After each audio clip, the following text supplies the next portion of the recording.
Okay, chapter 15, the brain and the cranial nerves. So this is an overview of the brain organization. Principal parts of the brain. So the adult brain consists of about 100 billion neurons and 10 to 50 trillion neuroglia. It can be divided into 4 major regions: the brainstem, the cerebellum, the diencephalon, and the cerebrum. The brainstem is continuous with the spinal cord, and it consists of the medulla oblongata, the pons, and the midbrain, and sometimes this is called the mesencephalon. Number 2 is the cerebellum, which is posterior to the brainstem. 3 is the diencephalon, which is superior to the brainstem, and it consists of the thalamus, the hypothalamus, and the epithalamus. And number 4 is the cerebrum, and it spreads over the diencephalon like a mushroom cap. Okay, the protective coverings of the brain. You have the cranial bones, the cranial meninges. And within that, you have the outer dura mater, the middle arachnoid mater, and the inner pia mater. And then besides the cranial bones, the cranial meninges, you also have the cerebral spinal fluid. The brain-blood flow and the blood-brain barrier. So the blood supply to the brain is provided primarily by the internal carotid and vertebral arteries. The blood-brain barrier, BBB, regulates the passage of substances from the blood into the brain tissues and thereby protects the brain cells from harmful substances and pathogens. It consists mainly of tight junctions that seal together the endothelial cells of the brain capillaries. The cerebral spinal fluid production and circulation of the ventricles. The cerebral spinal fluid is a clear, colorless liquid. It protects the brain and the spinal cord against chemical and physical injuries. It carries oxygen, glucose, and other needed substances from the blood to the neurons in the neuroglia. It circulates through the subarachnoid space and 4 ventricles, which include the right and the left lateral ventricles, the 3rd ventricle located between the right and left halves of the thalamus, and the 4th ventricle located between the brainstem and the cerebellum. Okay, so the cerebral spinal fluid contributes to the homeostasis by performing 3 major functions. Mechanical protection, so it serves as a shock-absorbing liquid. Chemical protection by providing an optimal chemical environment. Circulation by exchanging nutrients and waste between the blood and the nervous system. It is formed as blood flows through the choroid plexus located in the walls of the ventricles, and these networks of capillaries are covered by ependymial cells which produce the CFS from the blood plasma by filtration and secretion. It does not contain harmful blood-borne substances due to the presence of the blood cerebral spinal fluid barrier formed by the tight junctions located between the ependymial cells. So this barrier protects the neurons of the brain from potentially harmful substances that are in the blood. Okay, the brainstem. It consists of, first of all, the medulla oblongata. A lot of times it's just simply called the medulla. It is a continuation of the upper part of the spinal cord, and it forms the inferior part of the brainstem. It lies just superior to the foramen magnum, and it extends upward about 3 centimeters to the inferior portion of the pons. It contains all ascending and descending tracts that connect the spinal cord to the brain, plus many nuclei that regulate various vital body functions. So the medulla contains the cardiovascular center, the medullary rhythmicity area of the respiratory center, and centers that control reflexes such as vomiting, coughing, and sneezing. Number 2, we have the pons. And it's superior to the medulla, and it's about 2.5 centimeters long. So that's 2.54 is an inch. So that's just almost an inch. It contains the pneumotaxic area and the apneustic area, which helps to control respiration. Number 3 is the midbrain or the mesencephalon. It's about also 2.5 centimeters long, and it extends upward from the pons to the diencephalon. The anterior portion contains a pair of cerebral peduncles, which contain the motor fibers. These convey information from the cerebral cortex to the pons medulla and the spinal cord. They also contain the sensory fibers that pass from the medulla to the thalamus. So the posterior portion of the midbrain is called the tectum, T-E-C-T-U-M, and it contains 4 rounded elevations. There are 2 superior caniculi that serve as reflex centers for movements of the eyes, head, and neck in response to visual and other stimuli. 2 inferior colliculi that help relay auditory information from the ears to the thalamus, and they also serve as reflex centers for movement of the head and the trunk in response to auditory stimuli.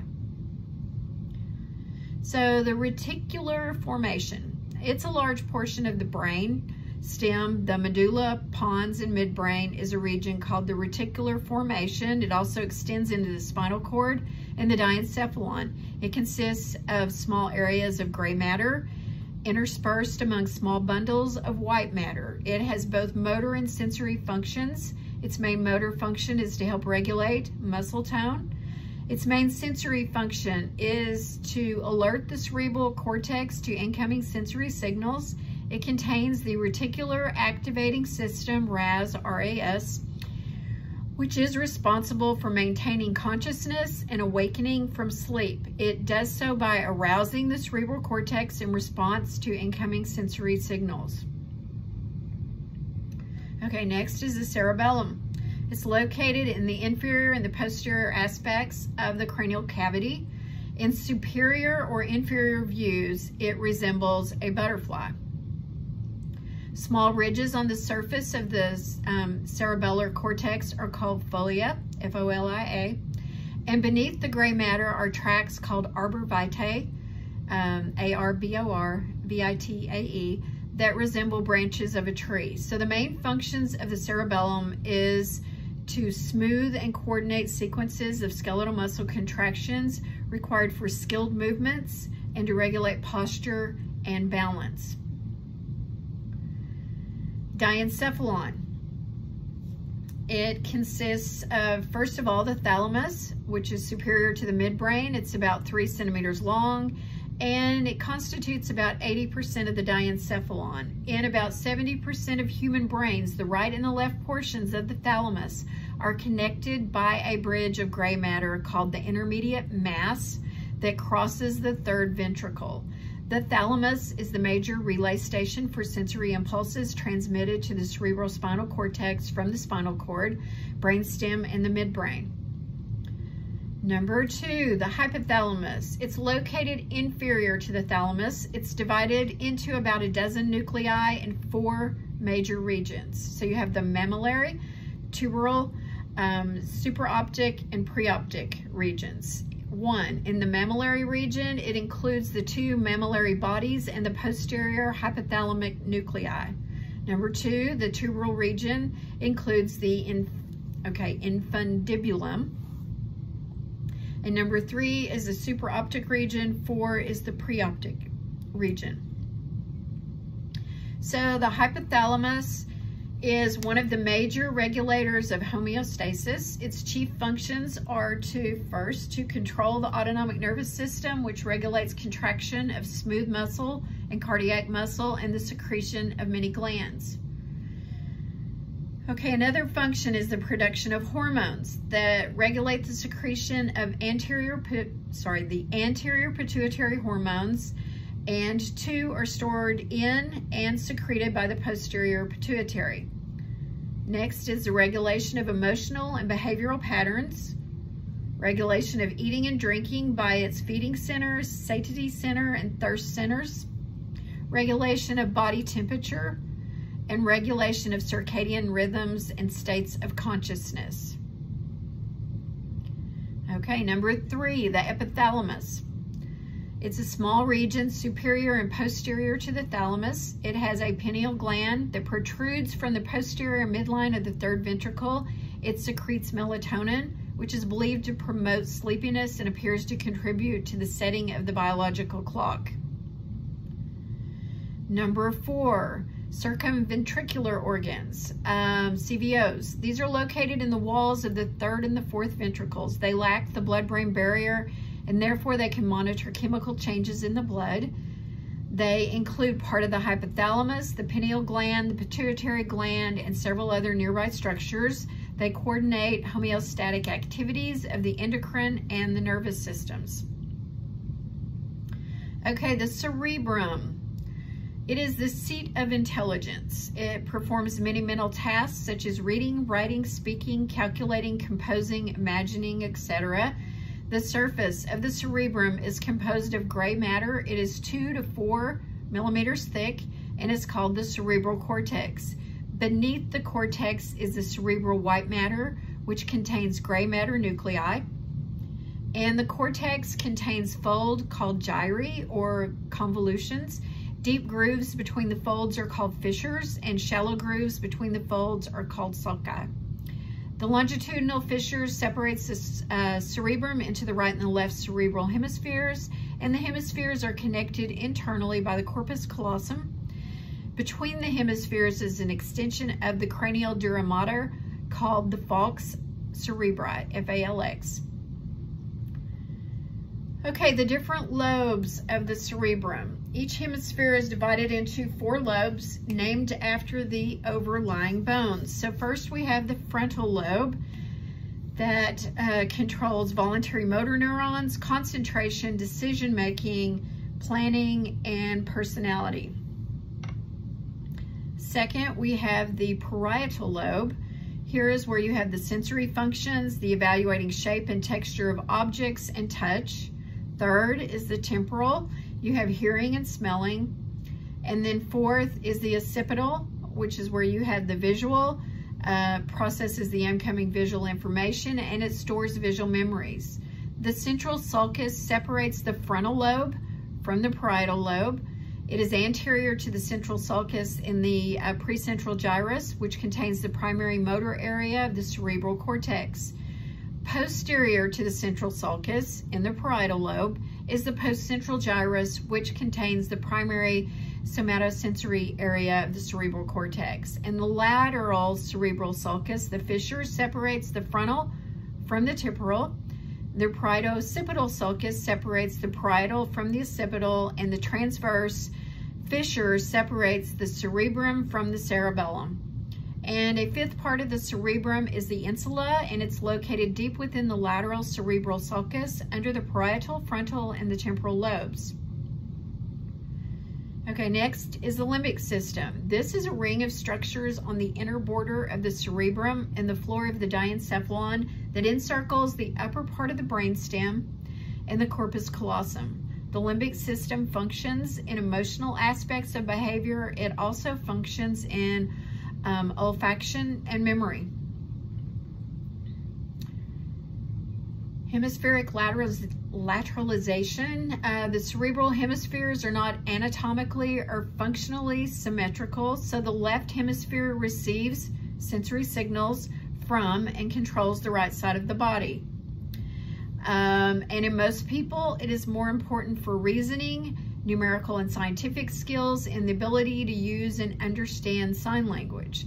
The right hemisphere receives sensory signals from and controls the left side of the body, and in most people, it is more important for musical and artistic awareness, spatial and pattern perception, recognition of faces, emotional content of language, generating mental images of sight, sound, touch, taste, and smell, to compare relationships among them. Lateralization seems less pronounced in females than in males, both for language and for visual and spatial skills. Okay, the cranial nerves. There are 12 pairs, and they are part of the peripheral nervous system. All cranial nerves travel through the foramina of the skull. 10 pairs originate from the brainstem. The cranial nerves are designated by Roman numerals, which indicate the order in which the nerves arise from the brain, from the anterior to the posterior. Names which indicate the distribution or function of the nerves.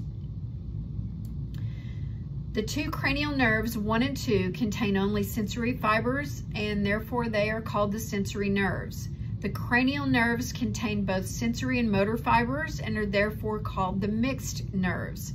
Some of the mixed are primarily motor in function.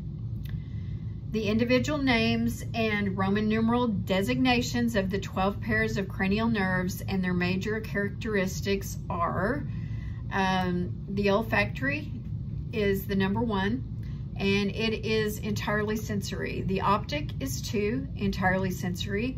Oculomotor, 3, it is a mixed nerve. Trochlear is 4, it is mixed. Trigeminal of the cranial nerves is 5, and it is mixed. It's mixed, largest of the cranial nerves. And abducens, 6, is a mixed nerve. Facial, 7, is mixed cranial nerve, and the vestibulocochlear, 8 nerve, mainly a sensory nerve. Glossopharyngeal, the 9th nerve, is a mixed nerve. The vagus, 10, is a mixed cranial nerve. And the accessory, 11 nerve, is a mixed, and the hypoglossal, 12, is mixed.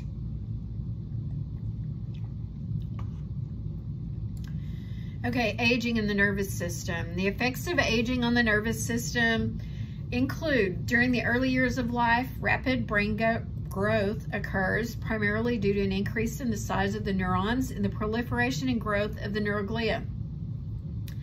After early adulthood, brain weight gradually decreases slightly and the number of synaptic contacts declines. With aging, there's also a decreased capacity for sending nerve impulses to and from the brain, resulting in diminished processing of information. Other aging effects include decreased conduction velocity, slowing of voluntary motor neurons, and increased reflex times.